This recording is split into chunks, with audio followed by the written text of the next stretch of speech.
अरे छोड़ दा ओकरा भौजी बनावे के चक्कर। अरे वो तोहरा से प्यार ना करेली, बुझा गई। अरे यार कौनो भी लड़की 10 आदमी के बीच में कौनो भी लड़का के आई लव यू ना बोले, बुझाइल ना तो के ना समझ में आई।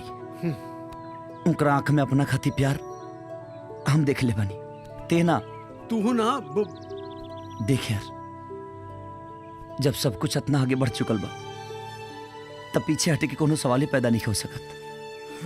देख भाई ये सब माई के पता ना चले के चाहिए। अब ते जो घरे हम काल मिलब। ठीक बा, पकड़ा हम चलत नहीं पहला दा। ठीक बा।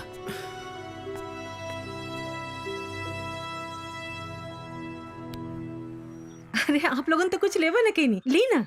बहुत बहुत धन्यवाद। अच्छा बहन जी अब हमने की इजाजत दी, हमने की बहुत तैयारी करे के बा। अच्छा अच्छा नमस्ते।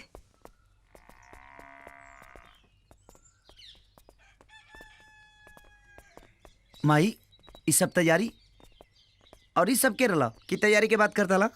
अरे ये लोग पहले बैठ, पहले तो हमार कसम खा कि हम जौन कुछ भी कह तू मनबा। ठीक बा बोल बोल। बेटा हम तो हर रिश्ता तय कह देली। उतार कसम, उतारा कसम उतारा। ऐसा थोड़ी होला कि तू कुछ क्रिया खिया के मनवा लेबू। हाँ सुना हम भी आवा ना करब। अरे बेटा हाँ अच्छा ठीक, चल चल अंदर चल, चला आओ आओ तू चला आओ। ये तो हर बाबूजी पहलवान रहना, हम तो हर माई टीचर रहली। बेटा न तू पहलवान बनला न तो टीचर, जाना तारा काहे?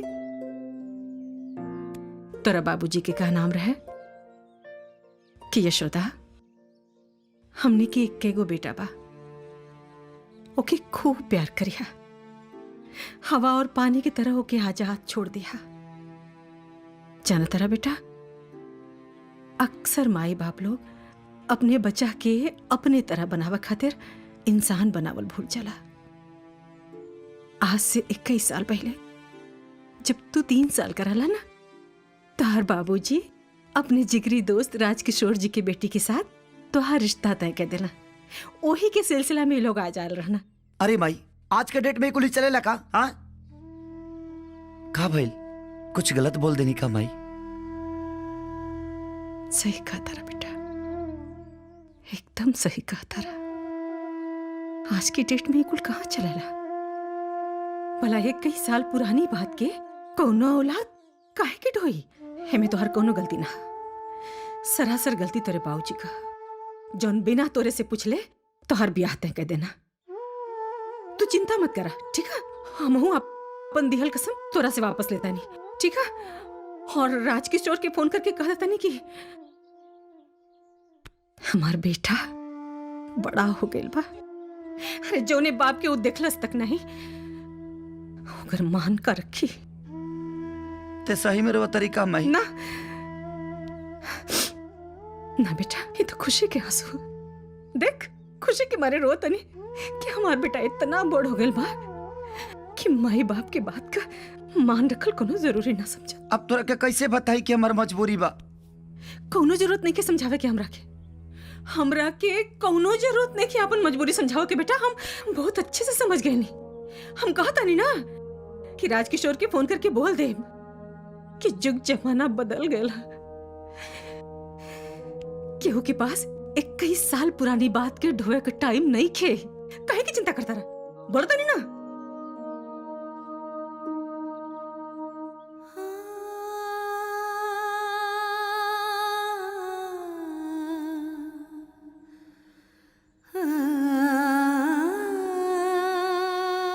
ठीक बा, तोरा फोन करे के बना हाँ। कह दे। लेकिन माई इतना बस जान ले कि हम इतना भी नालायक नहीं की कि मरला बाप के आत्मा के ठेस पहुंचा के और ओकरा खुशी के ठोकर मार दी। ते फोन कर ले और कह दे कि हम शादी करे खातिर तैयार बन। सच्ची में? हाँ बदमाश।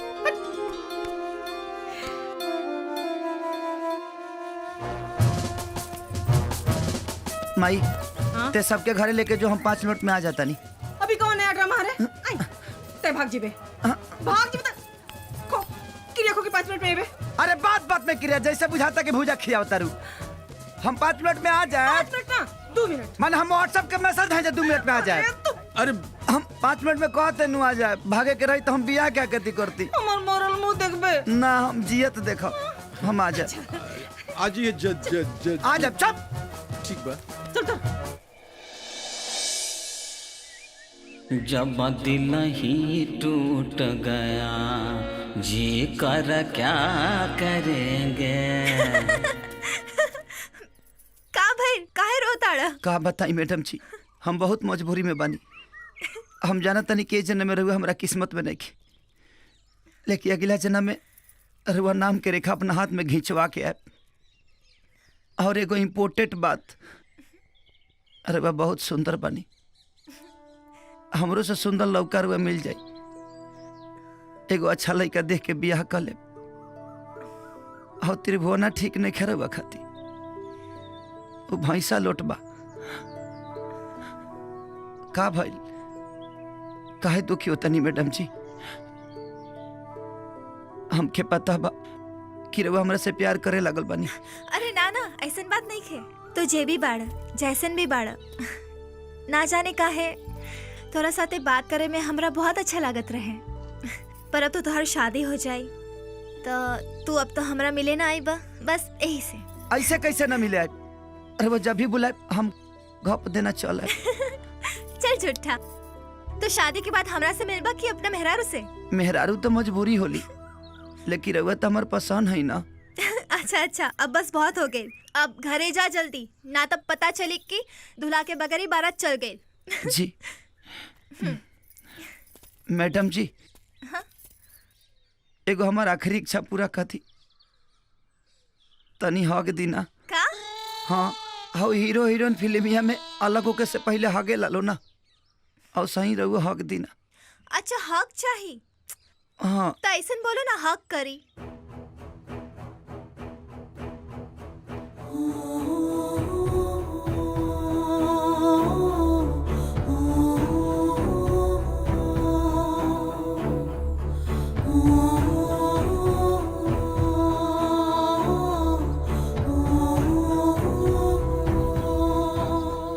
अरे दिल ना लगई हाँ फेरू जान आई हाँ अब जा